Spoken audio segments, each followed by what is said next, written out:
મૈત્રીને મૂકવા નીચે આવી ગઈ છે ને ઝરમર ઝરમર વરસાદ ચાલુ થઈ ગયો છે. મસ્ત જો છાંટા ઝીણા ઝીણા પડે છે ઉપરથી. બહુ હમણાં છે ને થોડી વાર પહેલાં તાપ હતો સરસ ઝીણો ઝીણો, અને અત્યારે તો એવું અંધારું કર્યું છે કે હાલ જ ધોધમાર વરસાદ પડ્યો.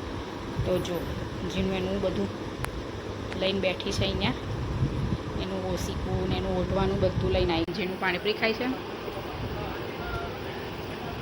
પાણી ના ખાવી તો એમને એમ ખા કોરી કોરી. તું કોરી. હેલો, વેલકમ છે તમારું અમારા નવા બ્લોગમાં. તો અત્યારે વાગી ગયા છે 11 અને મારું ઘરનું બધું જ કામ પતી ગયું છે. ખાલી હવે કપડાં ધોવાના બાકી છે અને મૈત્રીને સ્કૂલે જવાનો ટાઈમ થઈ ગયો છે તો એને પણ રેડી કરી દીધી છે. મૈજીનું પણ રેડી થઈ ગઈ છે, મૈત્રી પણ રેડી થઈ ગઈ છે, તો બંને રેડી થઈ ગઈ છે. જીરું તો જવા નથી, ખાલી મૈત્રીને હું મૂકીને આવતી રહીશ કારણ કે કાકાનો રિક્ષા આવવાનો ટાઈમ થઈ ગયો છે. કોઈક વાર વહેલા આવે, કોઈક વાર મોડા આવે, એમનું નક્કી નહીં હોતું. તો આજ હું તો વહેલી જ રેડી કરી દઉં છું એને, એટલે ગમે ત્યારે આવે ફોન તો અમે નીચે જતા રહીએ છીએ. બસ આ બધું કામ પતી ગયું છે, ફટાફટાને મૂકીને આવીશ અને પછી ઘરનું હવે ખાલી કપડાં ધોવા જ આવીને પછી કપડાં ધોઈ કાઢીશું. મૈત્રીને મૂકવા નીચે આવી ગઈ છે ને ઝરમર ઝરમર વરસાદ ચાલુ થઈ ગયો છે. મસ્ત જો છાંટા ઝીણા ઝીણા પડે છે, ઉપરથી બાફ મારે છે હવે તો, કારણ કે ઝીણા છાંટા પડે ને પછી એકદમ ગરમી ચાલુ થાય એટલે એવી બાફ મારે છે ને. ઓય શું કરો બે જણ? તો મૈત્રીને મૂકીને આવી ગયા, હવે જઈશું ઉપર. ઘરનું બીજું બધું કામ પતાવી દઈશું હવે ફટાફટ. આવી કે નહીં જીનું? ના હવે ના દબાઈ. તો અમે મૂકીને આવી ગયા છીએ. જીનું હવે બપોરે છે ને એકલી પડી છે ને તો હવે એકલી આવું નવું રમ્યા કરશે. ઓઢણીથી હિંચકો બાંધ્યો છે, ઢીંગલીને હાથમાં લઈને ફરે છે ને હવે ઢીંગલીને અંદર ઊંઘાડી દેશે છે ને. એકલી પડે ને આવું જ કર્યા કરે.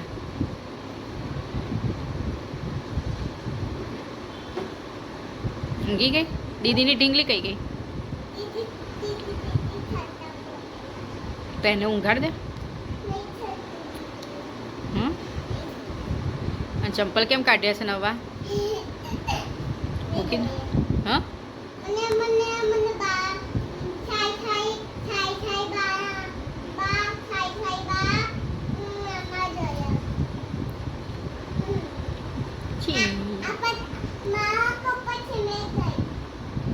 જો બધું કેવું ગોઠવ્યું છે ને.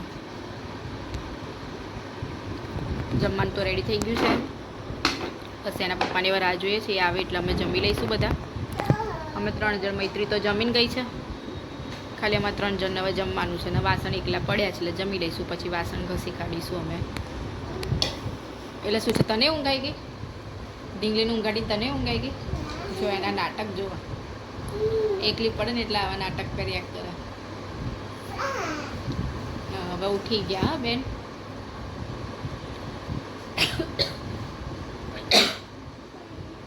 હવે બેન ઉઠી ગયા. સવાર પડી ગઈ? આટલી જલ્દી સવાર પડી જાય તમારે?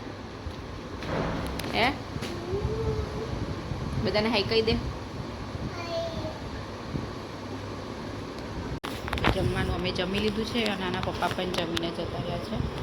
તો બસ હવે વાસણ ઘસી કાઢીશું, ફટાફટ કામ પતાવી દઈશું, થોડી વાર આરામ કરીશું અને ફરીથી મળીશું સાંજે. મૈત્રી આવશે એટલે મૈત્રીને લેવા અમે નીચે જઈશું. થોડી વાર હવે જીનુને ઊંઘાડી દઈશું.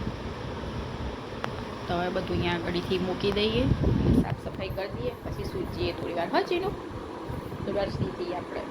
ચંપલ મૂકી દે બેટા, નવા છે, આવી રીતે ના પહેરીને ફરે, મૂકી દે ને. તો હમણાં છે ને થોડી વાર પહેલાં તાપ હતો સરસ ઝીણો ઝીણો, અને અત્યારે તો એવું અંધારું કર્યું છે કે હાલ જ ધોધમાર વરસાદ પડ્યો.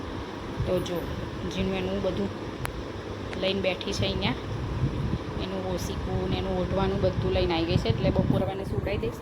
મારે જો રસોડું પણ ચોખ્ખું થઈ ગયું, વાસણ ઘસાઈ ગયા છે અને અંધારું બહુ થઈ ગયું છે, એટલે હવે છે ને થોડા પેલા બધા જે કપડાં મેં સૂકવ્યા છે એ પાછા મારે ઘરમાં લઈને સૂકવવા પડશે, કારણ કે પાછા પલળી જશે માટે. તો હવે પહેલાં હું કપડાં અંદર સૂકવી દઈશ અને થોડી વાર આરામ કરી દઈશું. અત્યારે અમે ઉતર્યા છે મૈત્રીને લેવા માટે. તો બસ મૈત્રીને લેવા જવાનો ટાઈમ થઈ ગયો, આવી ગઈ હશે. 5 વાગે છૂટે છે એટલે 5 ને 10 સુધીમાં આવી જાય છે.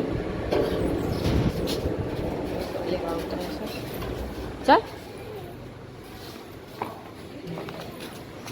થોડી વાર અહીંયા બેસીશું. મૈત્રી આવી ગઈ છે. શું લઈને આવી છે?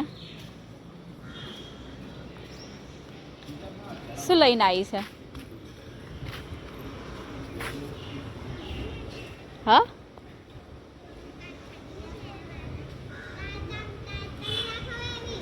શું છે? શું લખવા આપ્યું? બહુ બધું.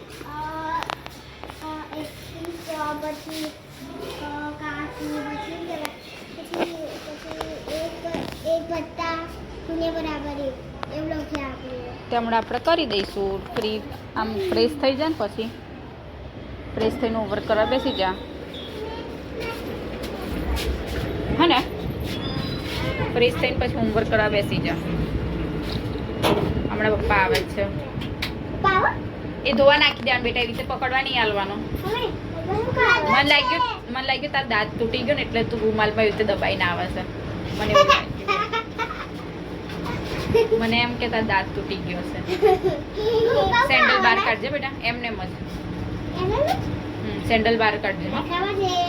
સગડી છે ને એ ગરોડી છે અને અમને લાગે છે બીક. ગઈ પેલી બાજુ, આ બાજુ ડબ્બા બાજુ ગઈ. અને બધાને અમને બીક લાગે છે. મૈત્રી, જીનું ને મને. ડબ્બા બાજુ છે, તું આમ આવી જા.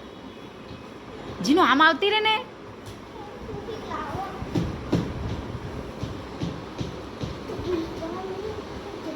અમે છે ને અમે મસાલા પૂરી મંગાવી હતી. મસાલા પૂરી આવી ગઈ છે. પાણીપુરી. એટલે શું લઈને આવ્યા છો? મસાલા પૂરી છે કે પાણીપુરી છે? મેં તો ડીશને લાવી. ચાલો ઉભી ખોલી આપું. જેનું પાણીપુરી ખાય છે. પાણીમાં ના ખાવી તો એમને એમ ખા, કોરી કોરી. તું કોરી ખા મૈત્રી. ચલો બધા જેને પાણીપુરી ખાવી હોય તો ચલો.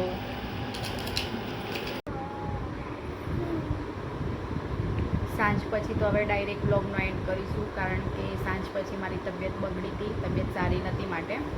તો મૈત્રીને આવ્યા પછી અમે લોકોએ પાણીપુરી ખાધી અને થોડું ઘણું કામ કર્યું. અને પછી મારે બીપી લોનો પ્રોબ્લેમ છે, તો બીપી લો થઈ ગઈ હતી, તો બીમાર થઈ ગઈ હતી. તો બ્લોગ નહોતો ઉતાર્યો, હવે ડાયરેક્ટ બ્લોગનો એન્ડ કરીશ. તો આજનો બ્લોગ તમને કેવો લાગ્યો છે કોમેન્ટ કરીને જરૂરથી કહેજો. અને કાલે મળીશું તમને ફરીથી નવા ફ્રેશ બ્લોગમાં. ત્યાં સુધી બધાને ગુડ નાઇટ, જય માતાજી. અને અમારા વિડીયોને લાઇક એન્ડ શેર જરૂર કરજો અને સપોર્ટ જરૂર કરતા રહેજો. જેનું ગુડ નાઇટ. મૈત્રી અહીંયા બેઠી છે. ગુડ નાઇટ, જય માતાજી. કાલે મળીશું તમને. ત્યાં સુધી બધાને બાય બાય. Bye bye.